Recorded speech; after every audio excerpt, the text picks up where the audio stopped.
My name is Stanislaw Robert Liberta with AV Ultra, and in this lesson, we're going to be talking about sky replacements in Apple Motion. This is another lesson all about masks. In previous lessons, we got to know the basics of using masks, using screen replacements and image masks, and in this lesson, we're going to take one step further. Here's what we're going to be making. In our first example, we are replacing this pretty easy sky. It is several different buildings, and we want to replace the sky to give it a different kind of a background. In our second example, we have the same cloud background, but we're going to explore a different way that we can use to replace the backgrounds in our scenes. So let's go ahead and get started. I've opened up my 18.2B sky replacement start, and let's take a look at what we have. I have a few different groups. Our first group is our sky replace 1 of the Tampa skyline. I'm going to turn that off. And at the very bottom, we have our clouds that we're going to put in to this background. I have a second sky replacement that is similar to the first one, but you're going to notice that there's all these different intricacies as far as things that we have to work around. So let's go ahead and get started with the first one. I'm going to turn off this sky replace 2, and we're going to leave our clouds there for right now. In the sky replacement 1, we may be working with a director or a producer or whoever's calling the shots, and they say, what we want to do is replace this sky. It's a little too cloudy for us, and we want it to be a little sunnier, a little brighter.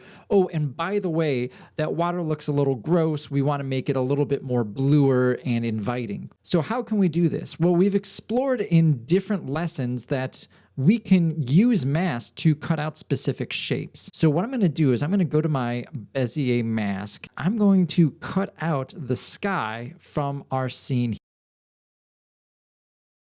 So you may notice now that we've replaced our sky, things still look just a little weird. This sky is way too blue for the rest of this scene. So what we're going to have to do is kind of color correct our skyline here to kind of match this scene a little bit better. And we may even want to work with our clouds and match those a little bit better as well. So I'm going to go to my library, and under my filters, we're going to go to color. And the first thing I want to do is add a brightness and contrast to our skyline here. So we'll go to our brightness, and we're going to turn that up just a little bit. And we're going to turn down our mix. The next thing we're going to do is go to our library and go to our contrast. We'll place a contrast on our Tampa skyline, and we're going to make that just a little bit harsher. Because of the way that the sky would be shining, it would be pretty harsh considering how blue this sky is. The last thing I'm going to place on here is a color balance, and this is just going to help me work with our highlights a little bit. So I'm going to take this, and right away that blows it out because it's very, very bright. And we're going to pull that back. And we'll do the same for our midtones. Take that, put it in that gray value, and our shadows, take that in the darkest value. And our before and after, there's our before, and there's our after. Just a little bit better. What I might also want to do is work with those clouds and just tone them down. Again, let's work with this brightness, contrast, and we'll turn that down just a hair, contrast. And now that's looking like it's going to work a little bit better. You'll notice when I'm playing this back, our sky isn't moving at all. When we're doing our sky replacements, we're typically going to be working with a standard resolution of 1920 by 1080 or maybe 4K. What that means is this scene here is 1920 by 1080. We want a photo or a video file that's probably going to be bigger than that. In my example, I've got this photo file that is 3,264 by 1762, and it's a still image. What I can do with this image is just give it a tiny bit of movement. So if I come down to my image down here, and I go to the properties, I can set a position, maybe a tiny bit of scale, and that's at the very beginning, and we'll go all the way to the end of our timeline.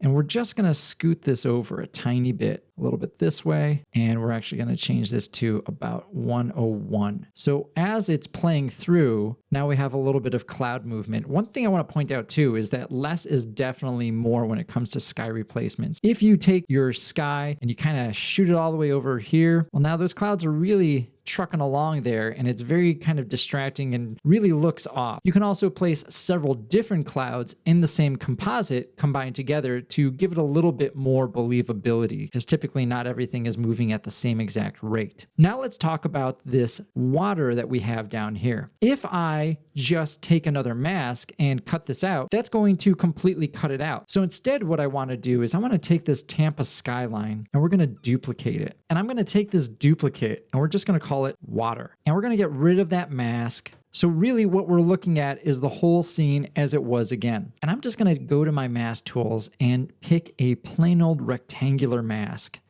And I'm going to just drag it all the way across the bottom. And now that we have this water isolated, now we can work with this color a little bit more. So let's take off this color balance. And instead, we're going to add a bit of a tint. And we're going to take this tint, place it on our water. Right away, it turns it into a disgusting brown. And we're going to add just a tiny bit of blue. In fact, let's go to a little bit of a teal. And we're going to turn down that mix quite a bit. Now, if I turn on my skyline, we have this very harsh line between these two. That's not exactly what we want. Come to my rectangular mask, go to the mask properties in the inspector, and we're going to feather this off. And now that it's feathered off, you can see what's happening is it's graduating that blue all the way over. And I'm going to pull this back to right about here. And we're going to work with this just a little bit more. In fact, I could probably take this eyedropper and just take the sky and then pull that back. This looks just a little too blue for me. So what I'm going to do is I'm going to darken this up just a bit and pull this mix back. Take a colorize on here as well. Pull it back right away. I'm going to remap the white to a bit of a teal and the black to a bit of a blue. And we just want to add a tiny bit to here. So that's a quick, easy way that we can isolate specific areas and recolor them. If we wanted to, we can use the same technique to recolor one of these buildings or kind of highlight or brighten up certain areas. So that's one way that we can do a sky replacement. We're going to turn off this sky replacement 1 and we're going to turn on the sky replacement 2. And this one's a little bit trickier because if I look at this scene, I've got all these really intricate areas that I'm going to have to cut around in my scene. So if you see at this top here, we've got this glass. I've got this specific area that's going to be very tricky. So instead of just using a mask, what I might want to do is see what I can get by removing a lot of the same color values. So in this particular case, what I'm going to do is I'm going to go to my keyer and I'm going to go under my keying and we're going to go to a Luma Keyer. And what a Luma Keyer does is it isolates a specific luminance values. Right away, I've placed that onto my scene and you can see what it's doing. It's kind of cutting out everything that was in the same brightness range. I'm going to go under my inspector and the first thing I'm going to do is hit invert. And that's already starting to get better. You can see I've got my clouds underneath and we have a few different controls under our Luma Keyer. The first thing I really want to point out is our view. Right now we're looking at our original. Now we have our matte and then our composite. Let's focus on our matte right now. Anytime that we're dealing with alpha values, as we've seen before with different masks, if we have 100% black and white value, we can get a really nice clean matte. I'm going to take this top selector, and as I drag this to the right, you can see my sky separating out from my buildings. I'm also going to drag this bottom one down,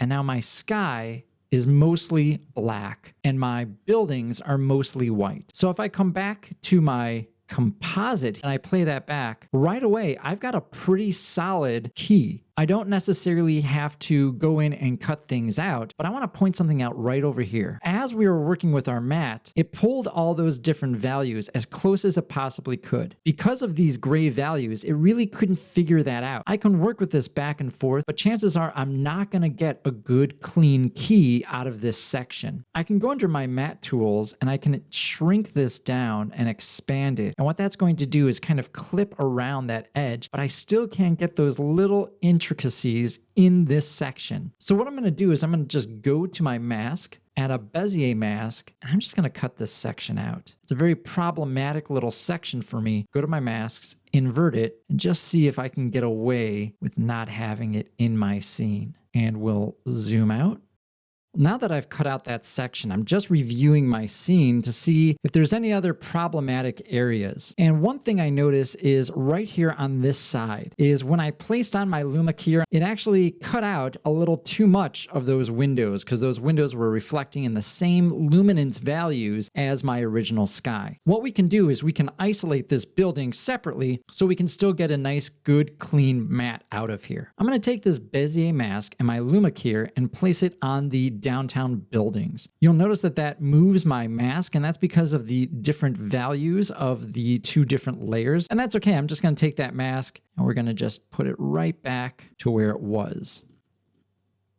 And now what I'm going to do is I'm going to take this downtown building and I'm going to duplicate it by hitting Command D. We're going to rename this downtown building to Right Building, and I'm going to delete the mask and the Luma Keyer. So effectively what this is doing is it's left us with another fresh copy of our unreplaced sky. So if I turn that on and off, you can see what that's doing. Here's our first one that we've keyed and we've masked. Now this is our second one. And all I'm going to do with this guy is I'm just going to mask out this building. So I'm going to adjust these points. So now in effect, what I have is just this building isolated all by itself. So it's not affected by the same Luma Keyer that we had before. So I can turn on my right building and my downtown. And if I play that out, now we have that cloud still moving and we don't have any holes cut out there. So that is a couple different ways that you can replace your skies in footage in Apple Motion. In our next lesson, we're going to be taking a look at rotoscoping. Rotoscoping is a very process-intensive way to isolate specific things and objects in our scenes that we may not be able to do otherwise. Again, my name is Stanislav Robert Liberta with AV Ultra. Thanks a lot for watching, and I'll see you next time.